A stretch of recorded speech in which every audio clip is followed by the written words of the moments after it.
Hello friends, today we will begin exercise 3.1 under regression analysis. हमने आगे 3 lectures totally theoretical aspects, formulas, properties etcetera ये सब को हमने कवर किया है। रिग्रेशन लाइन को भी किस तरह से ड्रॉ करना उसका भी मैंने एक प्रैक्टिकल एग्जाम्पल आपके सामने पेश किया। We have discussed property of regression coefficients.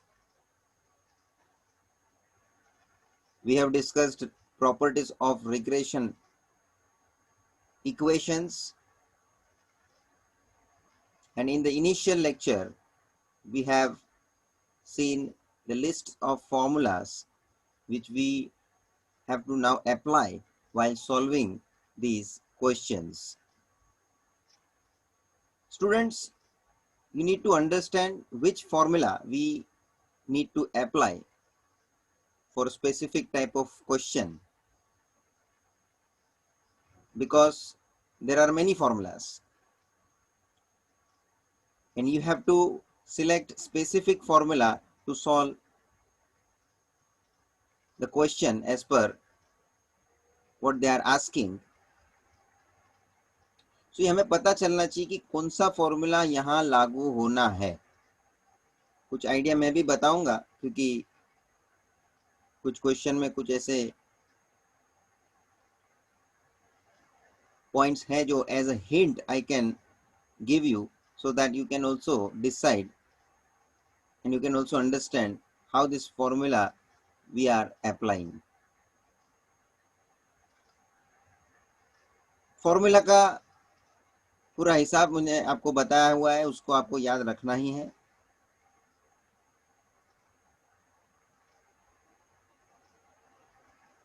Proper formula नहीं लिखा है और आपने पूरा सब्स्टिट्यूशन कर दिया है तो गलत हो सकता है, because formula must be perfect. और फॉर्मूला परफेक्ट है तो इसके अंदर सब्स्टिट्यूशन बराबर होना है और तभी ही आंसर आपका विद द करेक्ट कैलकुलेशन सही आना है, because calculation is also important, उसमें भी मिस्टेक नहीं चलेगा। So students, very first I am going to discuss question number first. Let's read. The HRD manager of a company wants to find a measure which he can use to fix the monthly income of person applying for the job in the production department. Manager होता है, HRD manager है, उसके वो department में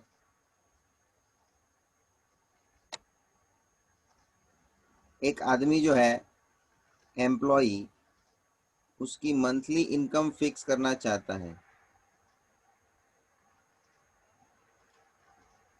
तो वो ढूंढना चाहता है कि किस लेवल का उसका मंथली इनकम फिक्स किया जाए, what should be the major.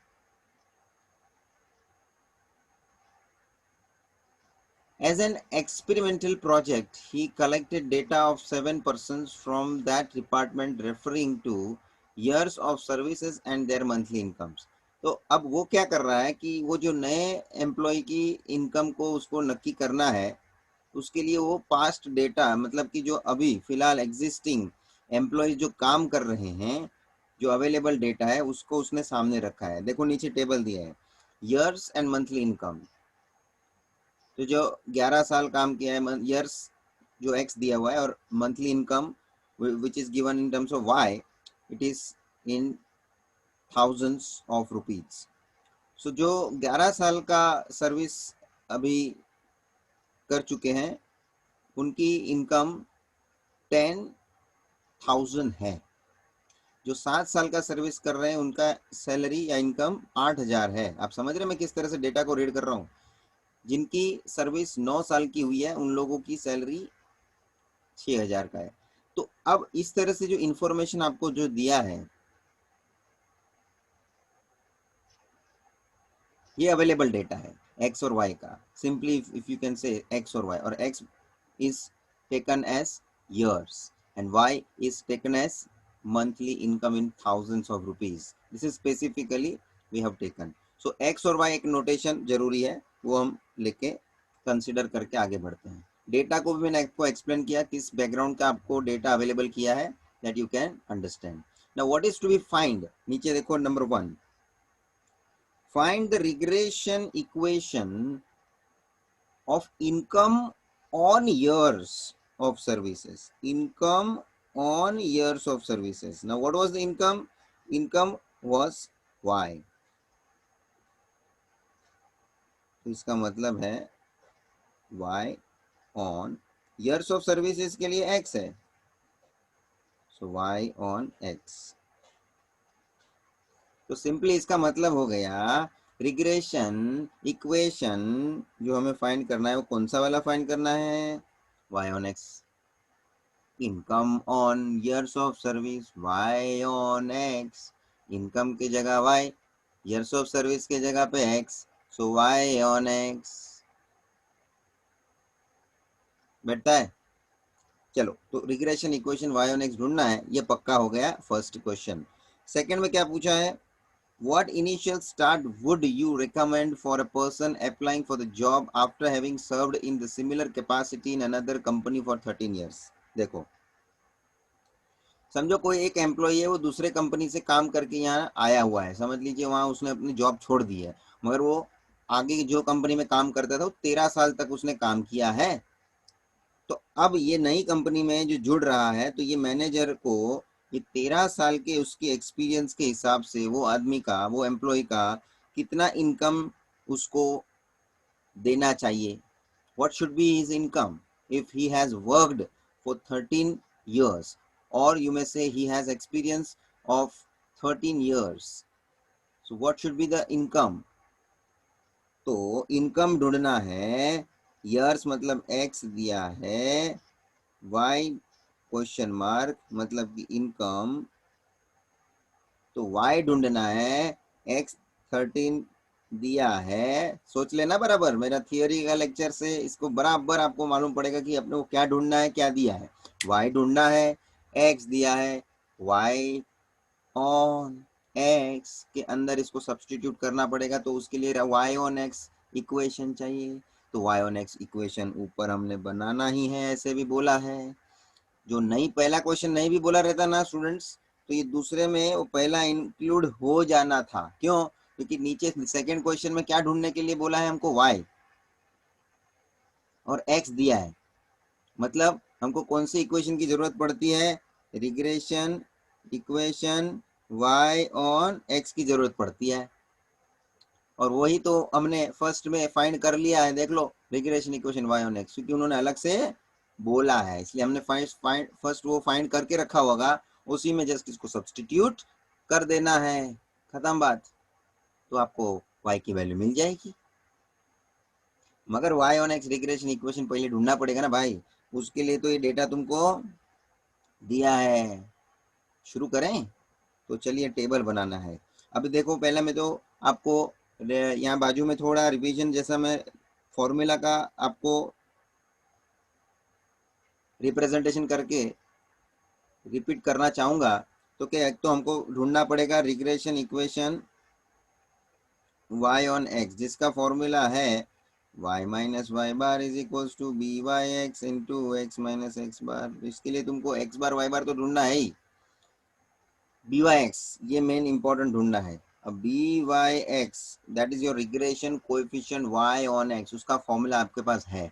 now you have this formula n sigma xy minus sigma x into sigma y upon y ढूंढने का है, x दिया है, x इंडिपेंडेंट है, y डिपेंडेंट है, तो नीचे x का आएगा n sigma x square minus sigma x the whole square.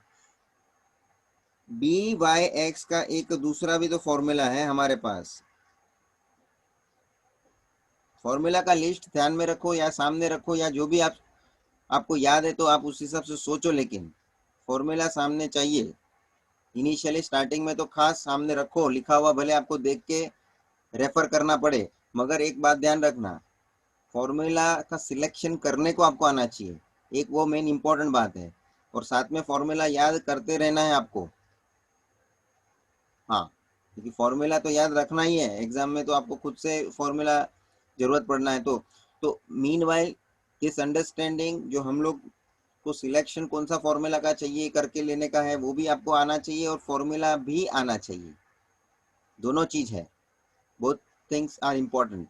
दूसरा मेरा बी वाई एक्स का फॉर्मूला इस प्रकार से है, that is sigma x minus x bar into Y minus Y bar upon, नीचे आएगा एक्स के लिए sigma x minus x bar the whole square. भाई जी अब आप डिसाइड करो कौन सा बी वाई एक्स का फॉर्मूला आपको उपयोग में लेना है। मैं तो जनरली बोलूंगा दोनों में से कोई भी ले लो, हमको क्या फर्क पड़ने वाला है, आंसर तो बी वाई एक्स का सेम ही आना है दोनों फॉर्मूला में, ये एक बात है। Any formula you take, both are going to give you answer for by x and that too same answer, उससे कोई फर्क नहीं। लेकिन फर्क ये है कि कौन से फॉर्मूला का मैं सिलेक्शन करता हूं, उसके आधार पे कौन सा फॉर्मूला का एग्जीक्यूशन मुझे इजी पड़ेगा, कौन से फॉर्मूला का execution it will be convenient, less time consuming. ये आप समझ रहे हैं मैं क्या बोल रहा हूँ?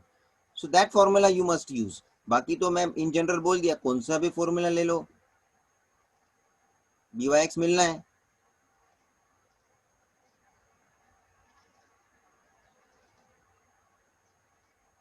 बैठ रहा है? अब मैं इसके ऊपर आपको एक आइडिया देता हूं कि किस तरह से हम फॉर्मूला का सिलेक्शन करेंगे, पहला वाला या दूसरा वाला, that I would like to discuss before I start initially. और ये एक कॉमन डिस्कशन आप भी मैं स्टार्टिंग में कर दूंगा, फिर आपको हर एक क्वेश्चन में इस तरह की सिचुएशन में उस आइडिया को अप्लाई करके नक्की कर लेने का कि कौन सा फॉर्मूला हमारे लिए कन्वीनियंट रहना है। देखिए स्टूडेंट्स, आप लोगों को regression equation y on x उसका तो एक ही फॉर्मूला है, उसके लिए कोई बात ही नहीं थी। तो उसके अंदर आपको x बार y बार तो चाहिए, तो मैं क्या करता हूँ पहले x बार y बार ढूंढ लेता हूँ, क्योंकि ऐसे भी मुझे चाहिए। So what I am going to do initially, x और y का डेटा मैं टेबल बना के लिख लूंगा और उसमें उसका टोटल मैं कंसिडर कर लूंगा, ताकि मुझे x बार और y बार ढूंढने को इजी पड़े। चलिए मैं x का आपको टोटल पूछता हूँ, x का टोटल कीजिए, one by one add each values of x and tell me what will be the total, and for same y के लिए भी टोटल करें। चलिए total do it by your own, total करने में जरा आप लोग ध्यान रखना, मिस्टेक नहीं होना चाहिए और थोड़ा फास्ट जाना है। This is 56,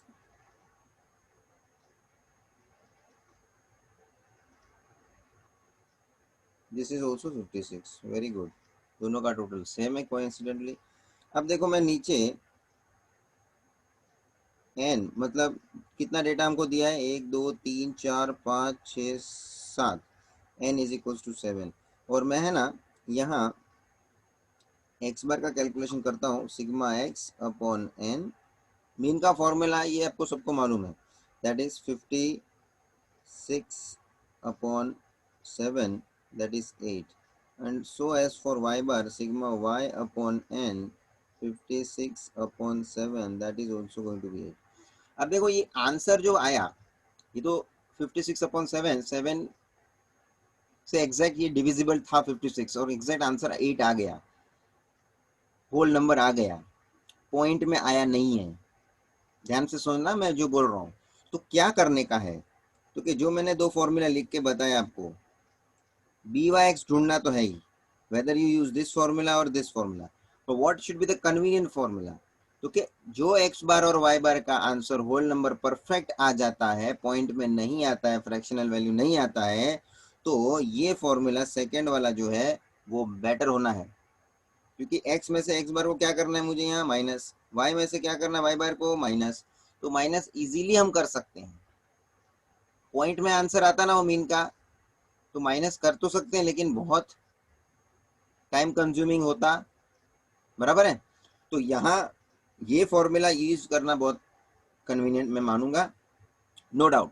student may use this formula, I am not denying that formula is not to be used, that formula will also give you the same answer for BYX and as well as उसके बाद वाला आप regression equation ढूंढने के लिए ये BYX किस तरह से भी फाइंड करो, इट डजंट मेक एनी, मगर हमारा प्रोसेस करने में हमको समय कम लगे, इस हिसाब से हम इसका सिलेक्शन समझ के ले रहे हैं। Why we are preferring this one right now. जो मेरा ये x बार और y बार का आंसर एग्जैक्ट 8 नहीं आता, वो कुछ पॉइंट में आता, तो सीधी सी बात है मैं ये जो सेकंड वाला फॉर्मूला है वो यूज नहीं करता, क्योंकि पॉइंट में होता तो मैं x में से x बार को पॉइंट वाले वैल्यू को माइनस करने में कितना टाइम मेरे को चला जाता। समझ में आ रहा है। सो ये डिसाइड करने के लिए मैंने बोल दिया कि whenever you get x bar y bar complete whole number perfect fractional नहीं मिलता है, you have to go for this formula, whether it is BYX or I am commonly saying for regression coefficient, so it BXY is also going to covered. So students ये discussion इसलिए मैंने किया, ये first question था, सो 8 मिल गया, तो मेरा next column जो होना है, अब देख लो मेरे को BYX के लिए जो फॉर्मूला यूज करना है उसमें मेरे को क्या क्या चाहिए, sigma x minus x bar into Y minus Y बार, x minus x bar into Y minus Y बार, और तो और साथ में मुझे नीचे यहाँ x माइनस एक्स बार चाहिए, उसका होल स्क्वायर चाहिए, तो x minus x bar whole square ये मुझे फाइंड करना है। बेटर है students. So this is what our requirement of the columns. एक तो मेरे को sigma x minus x bar ढूंढना है, तो x माइनस एक्स बार का मैं कॉलम बना लूंगा, x माइनस एक्स बार का कॉलम बना लूंगा,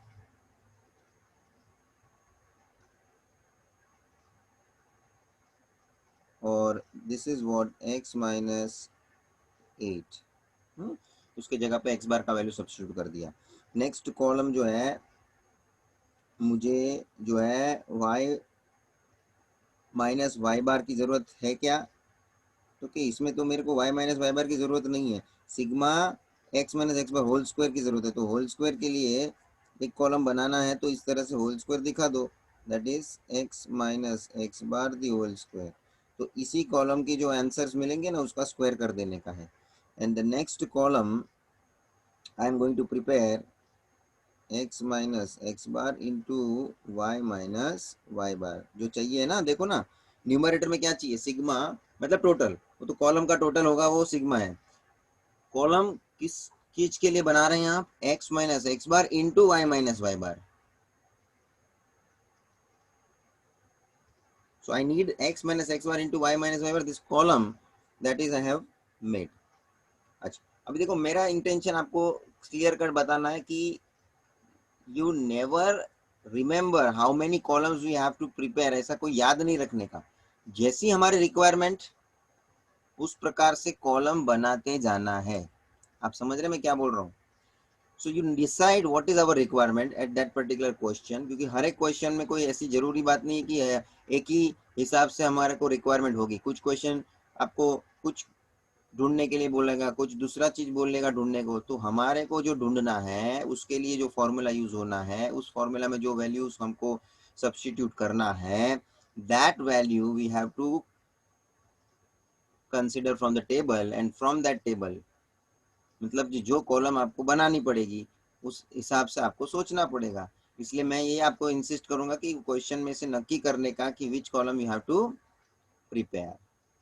अच्छा अब यहाँ देखो, अब मुझे यहाँ समझ में आ रहा है कि देखो ये भी आपको भी ये पॉइंट समझ में आना चाहिए। एक्स माइनस एक्स बार तो सर आपने यहाँ ढूंढ लिया है, but what is the y minus Y bar column, वो तो आपने बनाया नहीं है, उसका फिर उसका इसके साथ मल्टीप्लीकेशन कैसे होगा, समझ में आ रहा है।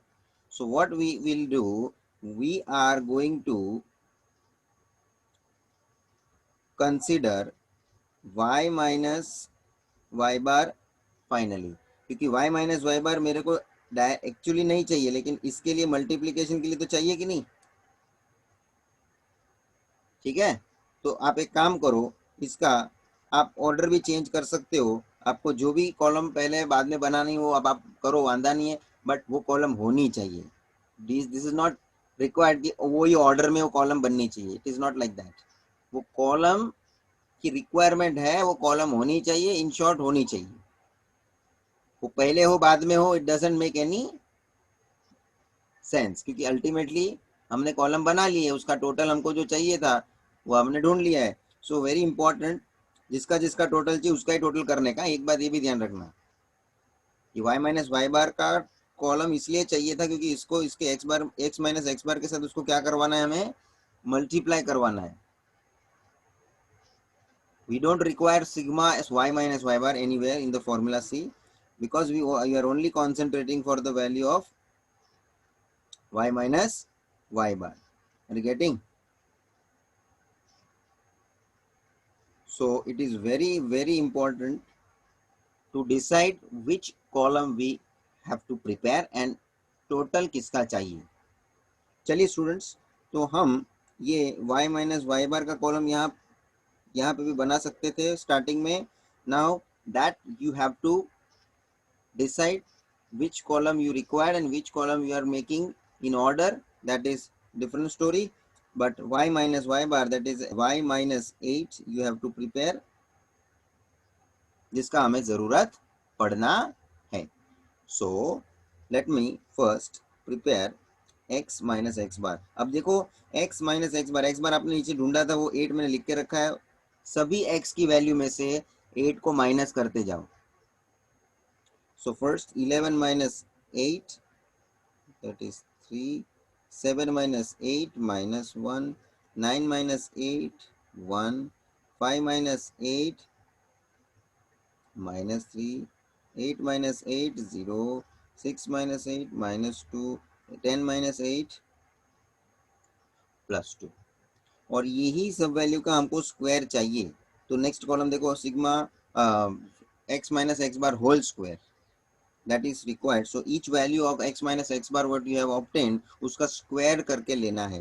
So it is going to be 9 1 1 9 0 4 4।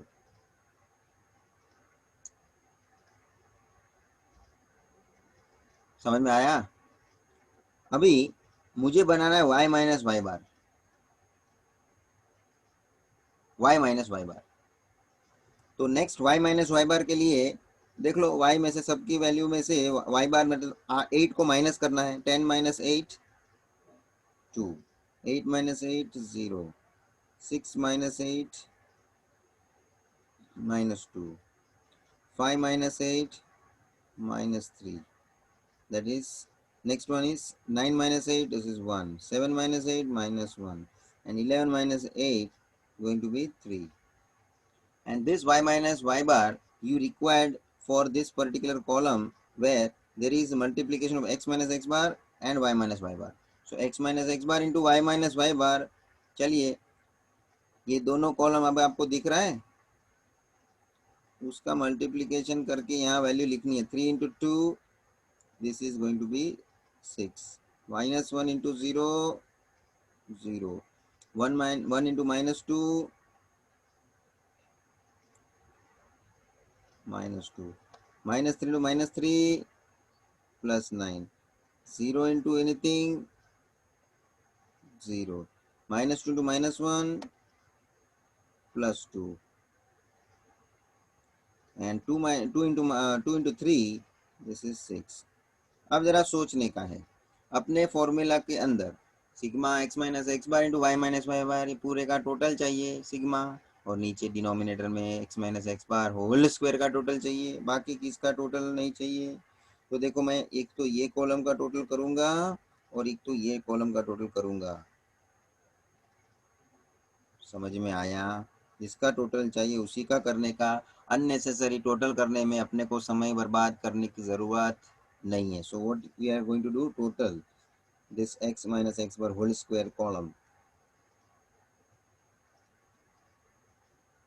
this is going to be 28, and this x minus x bar into y minus y bar, you total it.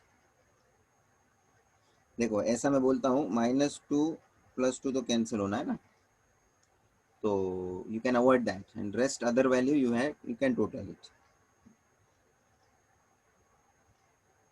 21. So here we got the conclusions, and these conclusions we have to substitute in the formula. Substitute in the formula. Which formula, b Y x, जो हमें ढूंढना है, जो हमारी requirement है. और क्यों B Y x पे ही हम आए थे, तो ऊपर नक्की करके रखे थे सर हमने जब भी क्वेश्चन पढ़ा था, क्योंकि हमें regression equation y on x चाहिए, और वो regression equation y on x के लिए हमें बी वाई एक्स चाहिए. ये नक्की किया था ना अपन ने. चलिए आइए, बी वाई एक्स के फॉर्मूला में कौन सा फॉर्मूला यूज करने का मैंने वो आपको लिख के बताया है. उसके हिसाब से तो हमने टेबल पूरा बनाया हुआ है. Sigma x minus x bar into Y minus Y bar whole upon sigma x minus x bar the whole square. समझ में आया? फॉर्मूला वही. और एक्चुअली मैंने फॉर्मूला को ही देख के कॉलम बनाए थे. देखो ना, रफ में मैंने फॉर्मूला क्यों लिखा, ताकि स्टूडेंट आपको समझ में आए which column we need to prepare. Much important part है, क्योंकि क्वेश्चन में जो पूछा है उसके लिए जो फॉर्मूला यूज करना पड़ता है, उस फॉर्मूला के लिए जो भी हमें रिक्वायरमेंट है वो पूरी करने के लिए टेबल में उस कॉलम को प्रिपेयर करना जरूरी रहता है. अब कहाँ से सब टोटल वगैरह लाएंगे ना, तो वो तो सीधी बात है कि वो हम टोटल लाएंगे टेबल में से, कॉलम बना के. कॉलम जो बनाने वाले हैं वो हमको पता होना चाहिए कौन सी कॉलम चाहिए. वो कौन सी कॉलम चाहिए वो पता कैसे चलेगी? कोई रट्टा नहीं मारना है कि ये क्वेश्चन ऐसा टाइप करेगा तो इतना कॉलम बनेगा और ऐसा कॉलम बनेगा ना. Just look at the formula. What is the requirement? As per the requirement, prepare the column. That's it. आइए, sigma x minus x bar into Y minus Y bar total ready है. 21 substitute करो upon sigma x minus x bar whole square 28, उसके नीचे substitute करो. 7 3 जा 7 4 जा, सो 3/4. 3/4 बोलेगा तो पॉइंट में जरा देखा लो कितना आता है. 0.27 जा 4 7 जा 28, 30 है. 2 अगेन 1 0 4 5 जा कंप्लीट हो गया. 0.75. This is your regression coefficient y on x, that is byx, and this byx now you have obtained. और अब हमें जो है रिग्रेशन इक्वेशन की ओर आगे बढ़ना है. रिग्रेशन इक्वेशन की ओर आगे बढ़ना है. So now I am going to represent formula for regression equation y on x. What is the formula? Y minus y bar is equals to byx into x minus x bar. चलिए, y as it is, कोई भी equation में x और y as it is रहना है तो y as it is minus y bar आपने ढूंढा है जी. y बार वॉज 8, byx अभी आपने ढूंढा है 0.75. बस सबको सब्स्टिट्यूट कर रहा हूँ, देख लो. x बोले तो x एज इट इज, और x बार बोले तो 8. बस इसको आपको सिंप्लीफाई करके लेने का है, और आपको इक्वेशन का फॉर्मेट किस तरह से लास्ट में छोड़ने का है वो मैं दिखाऊंगा. सो y minus 8, right hand side ये 0.75, ब्रैकेट को मल्टीप्लाई करेंगे तो हो जाएगा 0.75x माइनस 0.75 इंटू 8. 0.75 इंटू 8 कितना आता है? 75 into 8.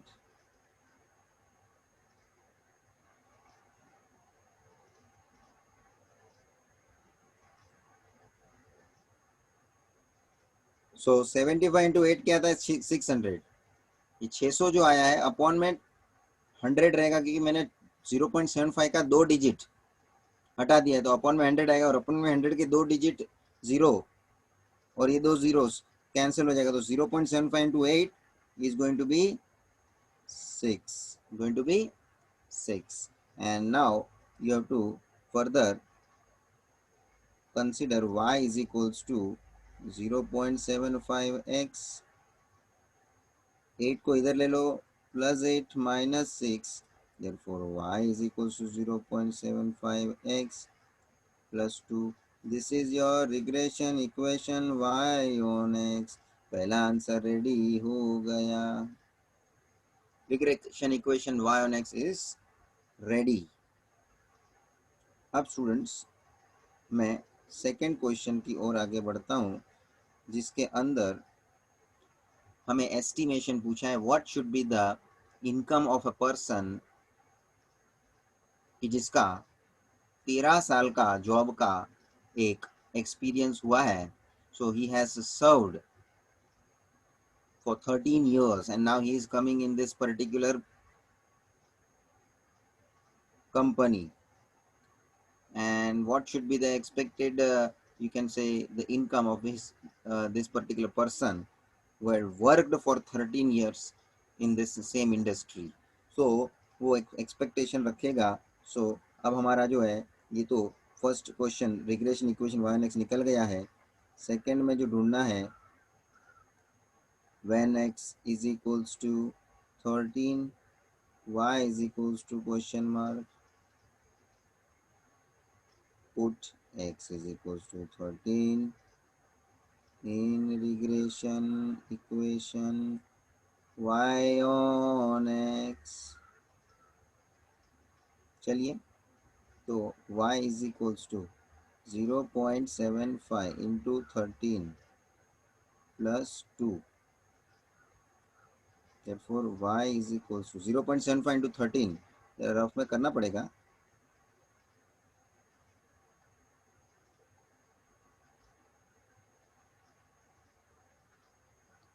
तो 75 into 13 करता हूँ मैं.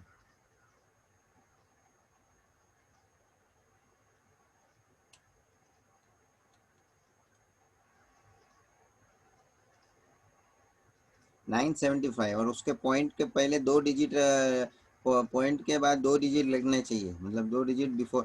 तो ये क्या हो जाएगा? 9.75 प्लस 2, मतलब y is equals to 9.75 plus 2, that is 11.75. ये हमारा आंसर रेडी हो गया y का. अब ये 11.75 ये इसकी इनकम होनी चाहिए, but 11.75 it is in the thousands of rupees.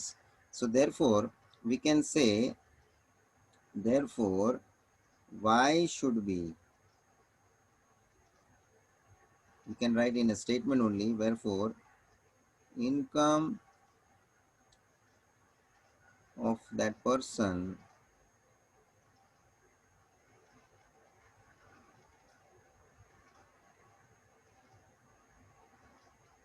should be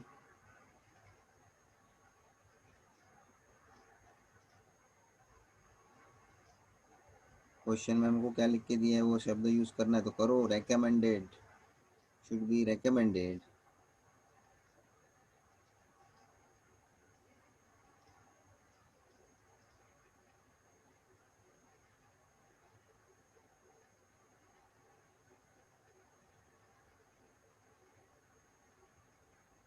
as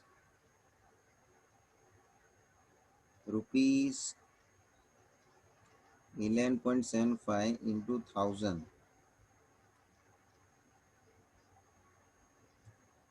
that is rupees.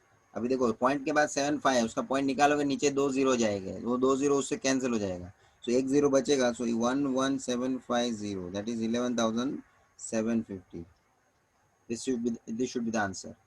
तो आपने ये ढूंढ लिया y का आंसर, मगर वो y का आंसर एक्सपेक्टेड आपको ये ढूंढने के लिए, ये एस्टिमेशन करने के लिए आपके पास रिग्रेशन इक्वेशन होना था, वो आपने पहले सर्च किया, वो आपने ढूंढा और रिग्रेशन इक्वेशन प्रॉपर आया, तो ही आपका ये एस्टिमेशन परफेक्ट बनेगा. सो 11,750 is the estimated income of this person who has experience of 13 years in this same industry. So students, with that this type of question, जो मैंने एक पहला क्वेश्चन जो लिया है, मोर और लेस यू विल फाइंड ये क्वेश्चंस जो भी अपने को एक एक्सरसाइज में दिए हैं similar in nature, you will find कि भाई ये सबका टाइप उसी तरह से आप टेक्स्ट बुक में देखोगे, सब में आपको कहाँ ना कहाँ डेटा अवेलेबल इस तरह से करके रखा है, एक्स और वाई का इंफॉर्मेशन, और जिसके ऊपर से आपको ये जो भी पूछा हो उन्होंने वो आपको फाइंड करना है. So let us take similar type of question for our better practice now, क्योंकि ये एक क्वेश्चन में मैंने इतना आपको डिटेल में आपके सामने ये एक्सप्लेनेशन रखा है.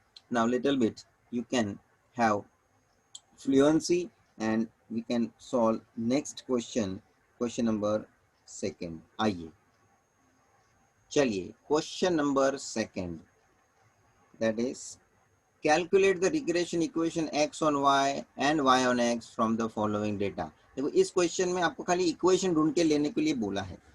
they have not asked to prepare to find out any expected estimated value कि जब x इतना होगा तो y ढूंढो या y इतना होगा तो x ढूंढो. जस्ट सिंपल हमको दोनों रिग्रेशन इक्वेशन फाइंड करके बता देना है. Now let me again discuss कि ये दोनों फॉर्मूला जो हमने भले बी वाई एक्स का लिखा है, मगर वही दोनों फॉर्मूला बी एक्स वाई का भी होता है.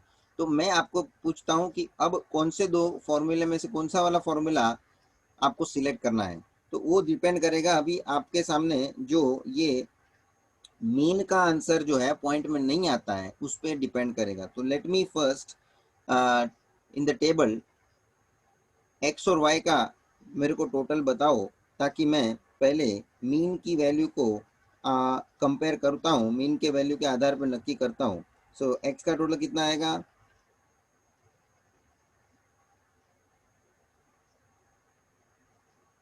दिस इज 70, एंड वाई का टोटल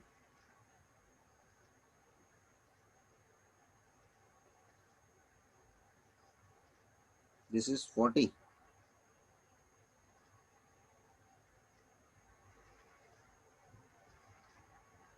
ओके, अब students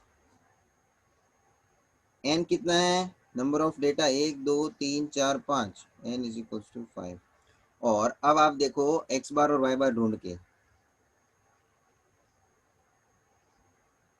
first you find x bar, sigma x upon n, that is 70 upon 5,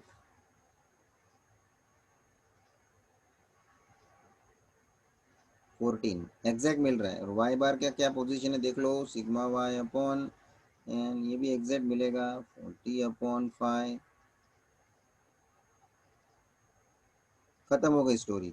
so what we are actually getting 14 and 8 as exact answer, whole number of this mean, point में नहीं मिला.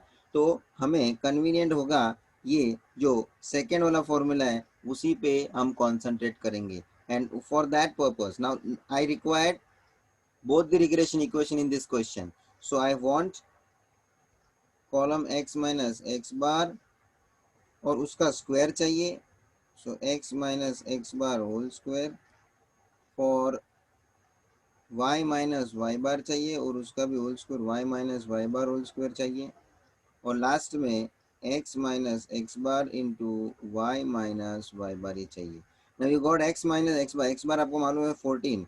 So here you required x minus 14 and y minus y bar you require, you know, 8. So you required here y minus 8, y minus 8. So this is what the required structure of your table, and this is only on the basis of formula I am obtaining. मेरे को पहले से मैं कोई याद नहीं रखता हूँ कि ये कौन सा कॉलम इस क्वेश्चन में बनना चाहिए. जो उन्होंने पूछा है, जिसके लिए मुझे फॉर्मूला जो यूज करना है, वो फॉर्मूला में मेरी रिक्वायरमेंट क्या है, उसके आधार पे मैं कॉलम बनाऊंगा. Very simple.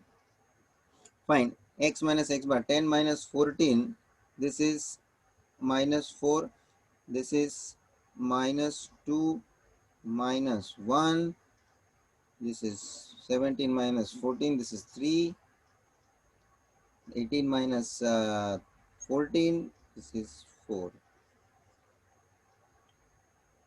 ओके. अब इसका सबका स्क्वायर करना है. सो नेगेटिव वैल्यू का तो स्क्वायर पॉजिटिव होता है. 4, 1, 9, 16. नेक्स्ट y माइनस वाई बार, उसी तरह से y minus 8. So 5 minus 8, this is minus 3, 6 minus 8, this is minus 2, 7 minus 8, minus 1, 9 minus 8, 1, and 13 minus 8, this is 5. अब इसका स्क्वायर करना है आपको. 9, 4, 1, 1, 25. And now you have to prepare x minus x bar into y minus y bar, this into this. So minus 4 into minus 3 plus 12, minus 2 into minus 2, this is 4. Next is minus 1 into minus 1, this is plus 1. 3 into 1, 3, 4 into 5, 20. Now you require total for which columns? Okay, x minus x bar into y minus y bar, y minus y bar whole square, x minus x bar whole square. ये तीनों column का आपको total चाहिए. So let us total these columns. This is 46. Do it by your own. This y minus y bar whole square का total, this is 40. And x minus x bar into y minus y bar, इसका total करेंगे, this is again 40. ठीक है. चलो आ गया. ये सब value जो आ गई है हमारे पास, उसके आधार पे पहले हमें बी एक्स वाई और बी वाई एक्स, क्योंकि दोनों रिग्रेशन इक्वेशन पूछे हैं ना हमको. Calculate regression equations x on y and y on x. तो मेरे को दोनों रिग्रेशन इक्वेशन ढूंढना है, तो दोनों रिग्रेशन कोएफिशिएंट्स फाइंड करने पड़ेंगे. तो first I am finding regression coefficients. Regression coefficients सबसे पहले हम लोग ढूंढेंगे b Y x. B Y x, what should be the formula? Sigma x minus x bar into Y minus Y bar upon sigma x minus x bar the whole square. भाई साहब y on x है ना, b Y x. And what do you mean by b Y x? तो कि x उसमें जो है वो इंडिपेंडेंट है, y जो है वो डिपेंडेंट है. So here your b Y x, आप जरा फॉर्मूला में ये सब सब्स्टिट्यूट कर दीजिए. You are going to get, formula में सब्स्टिट्यूट करो. Sigma x minus x bar into Y minus Y bar है 40. चलिए न्यूमरेटर में 40 और sigma x minus x bar whole square it is 46. Table में देखने का टोटल आपने किया है, रेडी है. सो 40 अपॉन 46, यहाँ कैंसिलेशन करके जो भी पॉइंट में आंसर आएगा वो आपको ढूंढना पड़ेगा. So it is 20 upon 23. अब इसको आप रफ में कैलकुलेशन देखो क्या आता है. 20 डिवाइडेड बाय 23, 0.23 कितने से जाना है 200 के लिए?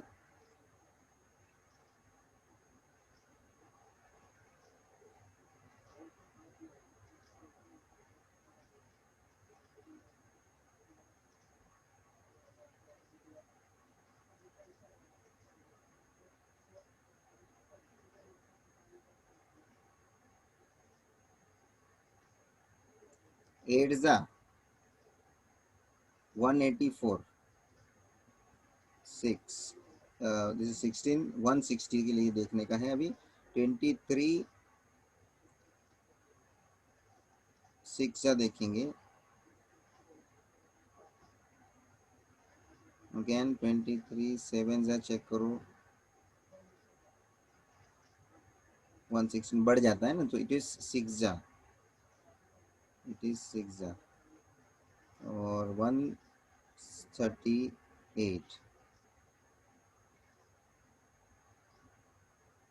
22 तो और एक ज़ीरो लेके देखेंगे थर्ड डिजिट क्या आता है 220 के हिसाब से 23 9 जा 207 यही चलेगा ना तो मैं आगे तो मेरे को करना नहीं 9 जा आ गया इसके हिसाब से मैं क्या करूँगा थर्ड डिजिट 5 है तो 5 से ज़्यादा है ना बड़ा है ना इस 6 को क्या कर दूंगा 7 so the answer should be 0.87 0.87 ये आपका आ गया regression coefficient y on x that is b Y x चलिए ये रफ में करना पड़ेगा डिवीजन वगैरह इस तरह से आंसर नहीं तो पॉइंट में मिलना है वो बराबर आपका कैलकुलेशन जरूरी है चलिए अब मेरे को regression coefficient x on y भी चाहिए ना that is b x y formula always लिखने का डायरेक्ट कभी सब्स्टिट्यूट नहीं करने का sigma x minus x bar into Y minus Y bar whole upon sigma y minus Y bar the whole square चलिए ऊपर न्यूमरेटर तो 40 y minus Y bar whole square का टोटल क्या है वो भी 40 है जी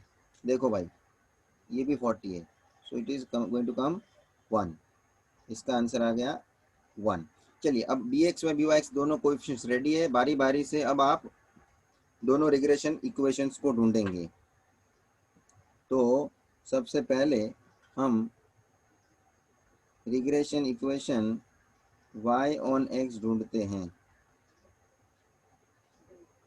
चलिए तो हेडिंग दीजिए रिग्रेशन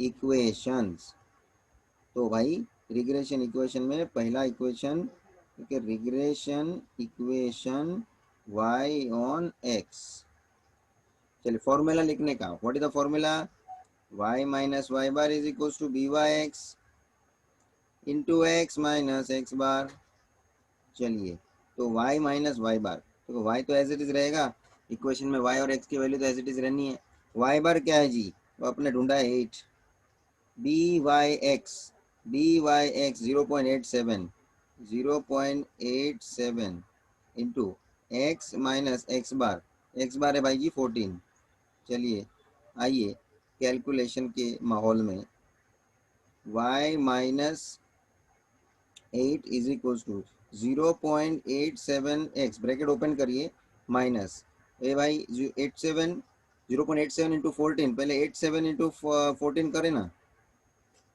ये भी मैं यहाँ रफ वर्क करता हूँ देखो तो क्या वैल्यू मिलेगा जरा फाइंड आउट करें साथ में रहिए 0.87 मतलब 87 पॉइंट के बाद 2 डिजिट है वो बाद में नक्की आराम से कर लेंगे this is going to B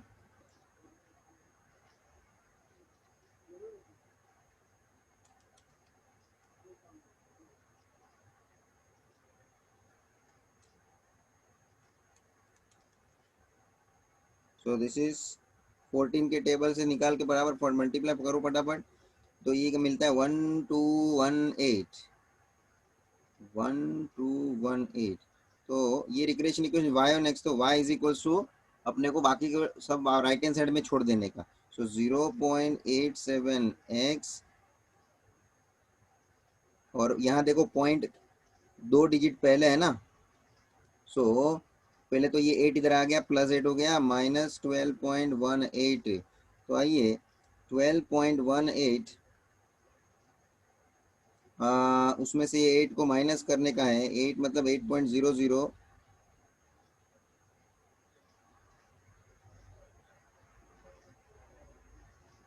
4.18 चलिए, तो y is equals to 0.87x plus, अब आंसर आएगा माइनस में because sign of bigger number, तो 4.18, 4.18। तो आपका ये रिग्रेशन इक्वेशन तैयार है। कौन सा वाला रिग्रेशन इक्वेशन तैयार है? ये है regression equation y on x।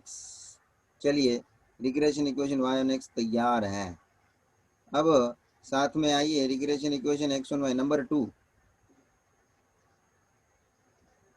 Regression equation x on y on x बन गया ना। चलो, फॉर्मूला क्या है? x minus x bar is equal to b x y into Y minus Y bar. चल भाई, x as it is minus x bar क्या है जी? 14। बी एक्स वाई क्या है जी? 1। वाई माइनस वाई बार क्या है जी? 8। चलिए भाई, x minus 14 is equals to, ये 1 है ना बाहर, मल्टीप्लीकेशन में ब्रैकेट ऐसे ही ओपन हो जाएगा, y माइनस 8। चल भाई, x ऑन y, इसलिए x इज इक्वल्स टू अपने को लाने का। ये बात ध्यान रखना, मैं रिपीट करता हूँ। जब भी regression equation y on x आप कंक्लूड करके लिखते हो तो y is equals to everything, सामने जो भी है सब बाकी के वैल्यू को राइट हैंड साइड छोड़ने का। x ऑन y का इक्वेशन आप बनाते हो, लास्ट का conclusion x is equal to right hand side सबको छोड़ देने का। So already right hand side y minus 8 है, ये प्लस 14 इधर आएगा, तो अब इसका कैलकुलेशन होके क्या हो जाएगा? जब 4x is equals to y plus 6, तो ये आपका बन जाएगा भाई regression equation x on y। भाई साहब, यहाँ कोई हमें एस्टिमेशन करने के लिए नहीं बोला था। क्वेश्चन में आपने पढ़ा है, देख लो कि भाई जब x इतना है तो y ढूंढो और y इतना है तो x ढूंढो। Just this purely regression equations ढूंढने के ऊपर ये क्वेश्चन है। समझ में आ रहा है स्टूडेंट्स? क्वेश्चन में जो पूछा है उसके हिसाब से कॉलम बनाने का, उसके हिसाब से कैलकुलेशन करने का। ज़्यादा अपने को एडिशनल एक्स्ट्रा बातें यहाँ कैलकुलेट करके बतानी नहीं है, ये बात ध्यान में रखना। क्योंकि कोई अपने को एक्स्ट्रा उसका मार्क्स नहीं मिलने वाला, ना ही उसकी कोई ज़रूरत होने वाली, तो अपने को टाइम वेस्ट उसमें होने की ज़रूरत, करने की ज़रूरत नहीं है। ये बहुत ध्यान से समझना। टाइम वेस्ट करने वाली बात रहने, मतलब अपने को पहले से ही समझने का है कि भाई जो चाहिए वही अपने को चाहिए, उसी के लिए अपने को यहाँ सब कैलकुलेशन वगैरह कॉलम वगैरह बनाने का है। अननेसेसरी टाइम वेस्ट करने का कोई मीनिंग नहीं रहेगा। समझ में आ रहा है? और आगे चल के मैं बोलूँगा ये भी एक पॉइंट कि भाई इस तरह के क्वेश्चन जो आपको लगता है कि भाई ये टाइम कंज्यूम ऐसे भी कर ही रहा है, कैलकुलेशन कितना है ये देखो, सब कॉलम में फाइंड आउट ये सब करना पड़ता है, टोटल वगैरह, तो ये टाइम कंज्यूमिंग है। इजी है लेकिन टाइम कंज्यूमिंग है। तो I will prefer if this question you can keep in option, इसके साथ सामने वाला क्वेश्चन जो आपको इससे कम टाइम कंज्यूम करके जो हो रहा है और आपको भी आ रहा है, तो उस क्वेश्चन पे शिफ्ट हो जाने का, इस टाइप के क्वेश्चन को इग्नोर करने का। क्यों इग्नोर कर रहे हैं? हमको नहीं आता इसलिए इग्नोर नहीं कर रहे हैं, आता है लेकिन ये बहुत समय हमारा व्यतीत करेगा और ज़्यादा समय लेगा तो हमारे लिए फायदेमंद नहीं है। तो इसको ऑप्शन में छोड़ने का, तो हम ऑप्शन में छोड़ इसीलिए रहे हैं कि ये टाइम ज़्यादा कंज्यूम कर रहा है, इसलिए नहीं छोड़ रहे हैं कि हमको नहीं आता है, आता है लेकिन ये नहीं करना चाहते हैं हम, ड्यू टू टाइम कंजम्पशन। और टाइम ही हमारे लिए एसेंशियल रहेगा। बहुत से स्टूडेंट ध्यान रखना, मैथ्स 2 के लिए टाइम हमारा ज़्यादा जाता ही है due to this type of question, calculation etcetera. 40% 60% का प्रपोर्शन आप लोगों का एक सेट होता है आइडियली भाई, बाकी बाद में आपके ऊपर है कि आप कितना प्रॉपरली उसको मैनेज कर लेते हो। मैथ्स 1 40% टाइम में हो जाता है, वो स्टार्टिंग में हमको कंप्लीट करना है, क्योंकि both the papers you to write in one single answer sheet, मतलब एक ही अटेम्प्ट है आपका। आपको सप्लीमेंट अलग लेना है, लेकिन एक बात है, आप मैथ्स 1 का सप्लीमेंट और मैथ्स 2 का सप्लीमेंट अलग अलग, तो स्टार्ट कौन सा करेंगे आप, वो आपके ऊपर है। लेकिन जो भी आप स्टार्ट करो, आपका समय इसके पीछे जितना जाना है उसका अपना को टाइम का सेटिंग बैठाना पड़ेगा ना। समझो मैथ्स 1 आप स्टार्टिंग कर रहे हैं तो उसको 40% टाइम में कंप्लीट करने का एक टारगेट रखने का, बाकी का समय फिर मैच टू में चाहिए ही चाहिए। और उल्टा करते हो तो वो हिसाब से देखने का। मगर ये सब चीज़ में ज़्यादातर करके इस टाइप के क्वेश्चन को अवॉइड करने के लिए हमारा प्रेफरेंस रहेगा जो सामने वाला दूसरा क्वेश्चन कोई इजीली होने वाला है और टाइम कम कंज्यूम करेगा इसके कंपैरिजन में, तो ठीक है, ये सब स्ट्रेटेजी है। चलिए, ये सेकंड क्वेश्चन कंप्लीट हो गया। Now let me come to the question number third. चलिए हम क्वेश्चन नंबर थर्ड लेते हैं। इसमें आपको देखो टेबल नहीं दिया है स्टूडेंट्स, टेबल नहीं दिया है, डेटा नहीं दिया है, लेकिन डेटा में से कुछ डायरेक्टली आपको फाइंड करके दे दिया है कि जैसे कि सिग्मा एक्स इतना है 20, सिग्मा वाई है 20, सिग्मा एक्स स्क्वायर है 90, सिग्मा वाई स्क्वायर है 90, सिग्मा एक्स वाई है 76। और आपको नीचे बोला calculate covariance between x Y,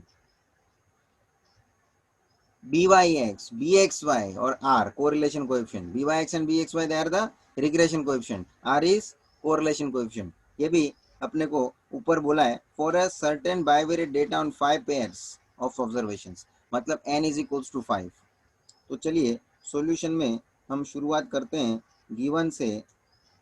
एक तो n इज इक्वल्स टू 5 है बोला है, सिग्मा एक्स 20, सिग्मा वाई भी 20, sigma x square 90, sigma y square b 90 and sigma xy is equals to 76। Students, सबसे पहले तो हम रिग्रेशन कोएफिशिएंट के ऊपर आते हैं जो बी एक्स वाई और बी वाई एक्स हैं। तो सबसे पहले बी वाई एक्स का कैलकुलेशन देखेंगे। अब आपके पास b Y x regression coefficient ढूंढने के लिए वेराइटीज फॉर्मूला है, लेकिन अभी हमारे पास जो इन्फॉर्मेशन है उसके आधार पे रिग्रेशन कोएफिशिएंट ढूंढने का कौन सा फॉर्मूला अप्रोप्रिएट बनता है वो आप यूज करें। तो के n into sigma x y minus sigma x into sigma y upon n sigma x square minus sigma x the whole square.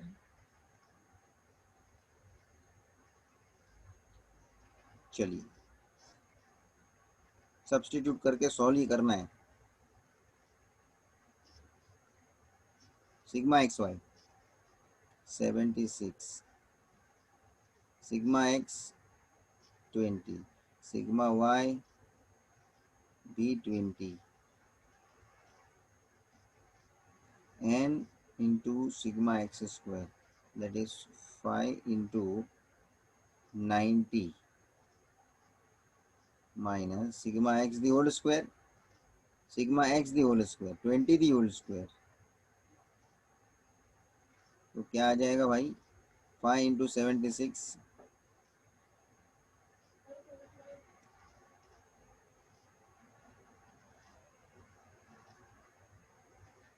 380 minus this is 400 upon 450 minus 400, 380 minus 400।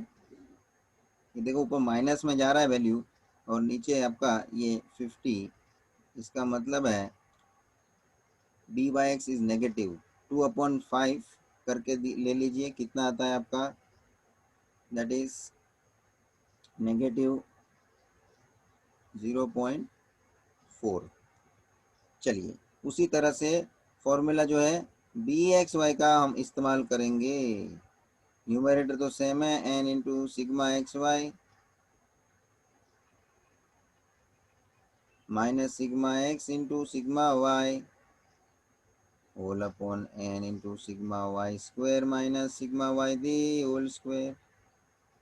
चल भाई numerator same है, 5 इंटू 76 minus 20 into 20 upon 5 into, चल भाई sigma y square क्या है दिया हुआ 90 minus sigma y the whole square बोले तो 20 दी होल स्क्वायर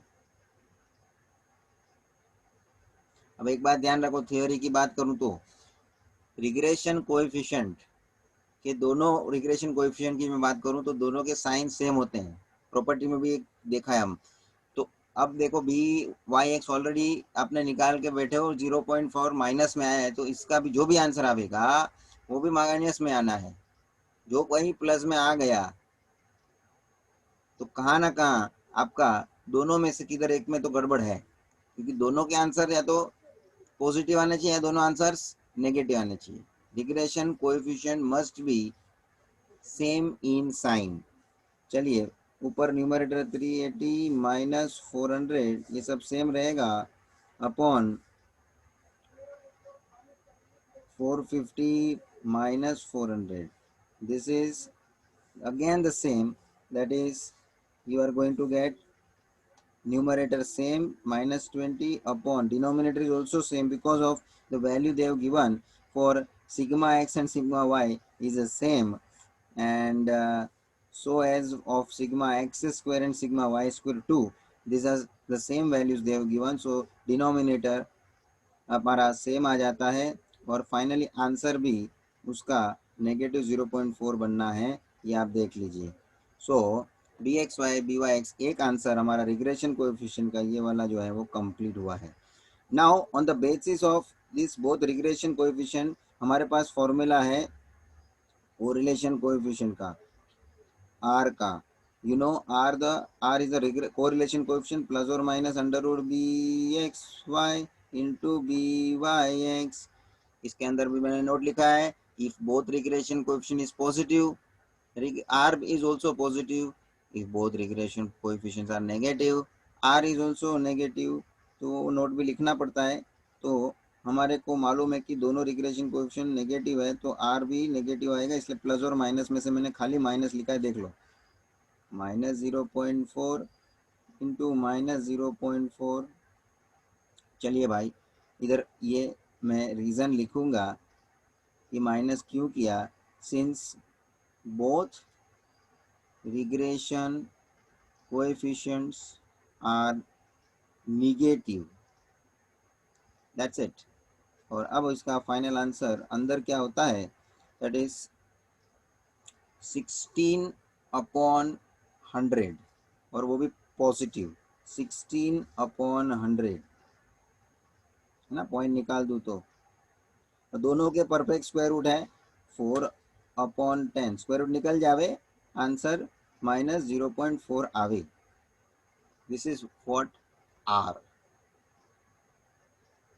और एक बात नोटिस करो, 0.4 नेगेटिव, रिग्रेशन कोएफिशिएंट्स भी सेम थे और कोरिलेशन कोएफिशिएंट भी इसी वजह से सेम आया। ये भी पॉइंट आपको ध्यान में आता है कि if both regression coefficients are same, then correlation coefficient is also the same। इसका आपको एग्जाम्पल भी सामने दिख गया ना। तो ये आपने ढूंढा है correlation coefficient.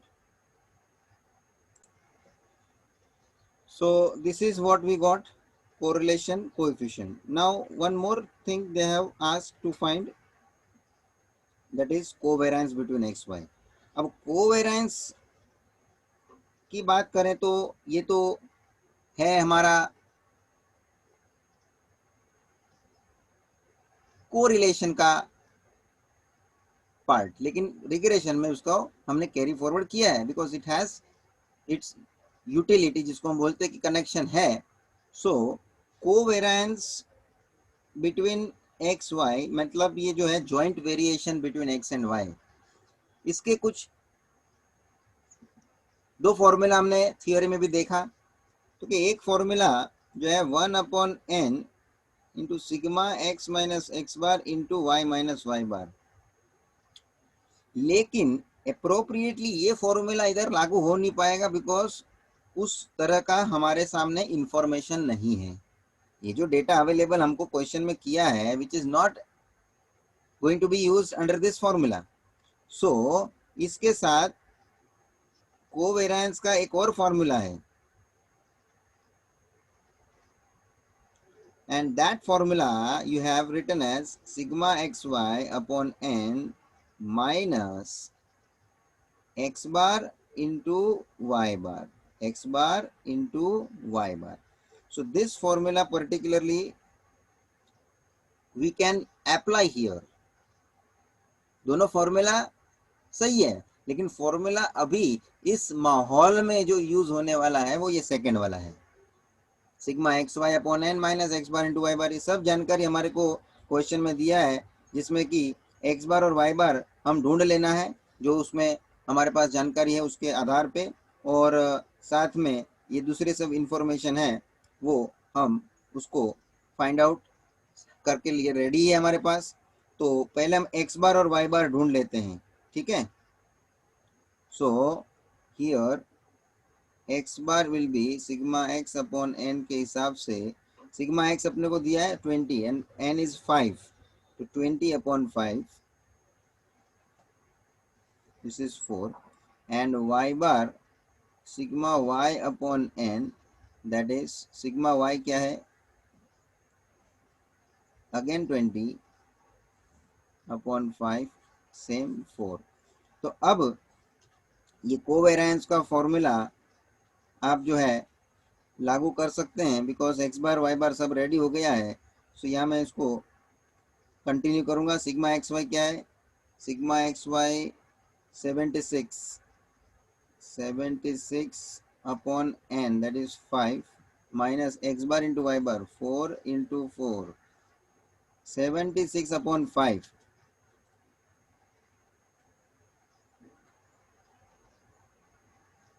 this is 15.2 minus 16 ले लो भाई, कितना वैल्यू बनना चाहिए, तो क्या 16 माइनस, मेरा रफ में करेंगे 16 मतलब 16.0, 15.2 माइनस करें 0.8 that is negative 0.8 sign of bigger number. So this is what covariance is negative 0.8. तो ये जो फॉर्मूला है कोवेरिएंस का, कौन सा सिलेक्ट किया हमने, वो अपने को अपने क्वेश्चन में जो इंफॉर्मेशन दिया है उसके आधार पे हमको नक्की करना पड़ा। सो इट इज इम्पोर्टेंट क्वेश्चन। दो क्वेश्चन हमने डेटा के आधार पे किए, जिसमें कि एक क्वेश्चन में हमको एस्टिमेशन पूछा था y ऑन x के लिए, दूसरे क्वेश्चन में खाली हमको रिग्रेशन इक्वेशंस ढूंढने के लिए बोला, और तीसरा क्वेश्चन उस तरह के लिए इसे हिसाब से लिया जिसमें कि हमको डेटा नहीं दिया, उसका कंक्लूजन दिया हुआ है, उसमें से हमको ये वेरियस थिंग्स ये जो फाइंड आउट करके लेनी है वो हमें फाइंड आउट करनी पड़ी। जो भी टोटल वगैरह रेडीली अवेलेबल किया है, मतलब डेटा नहीं दिया, डेटा में से उन्होंने इस तरह का सब तो कॉलम बनवा के टोटल अपने तरफ से दे के रखा है directly. Just we have to utilize and we have to obtain different conclusions whatever they have asked. तो स्टूडेंट, इसके साथ मैंने कुछ क्वेश्चन आज शुरू करे हैं एग्जाम्पल्स एक्सरसाइज के। नेक्स्ट लेक्चर हम लोग इसको कंटिन्यू करेंगे। तब तक फॉर्मूला बराबर ध्यान में लेने के लिए आपको रोज लिखते जाना है। मैंने आपको आगे भी बताया है कि फॉर्मूला आपको ध्यान में बैठ जाना चाहिए, धीरे धीरे आप लिखेंगे करेंगे तो याद रह जाएगा। तो ये सब क्वेश्चन भी वापस आप एक बार खुद से करना है ताकि आपको भी प्रैक्टिस हो जाए, कैलकुलेशन का भी तुम्हारे को फ्लुएंसी आ जाए, टाइम कंजम्पशन कितना होता है वो भी देखना पड़ता है। So with that note I conclude today's session. Thank you friends.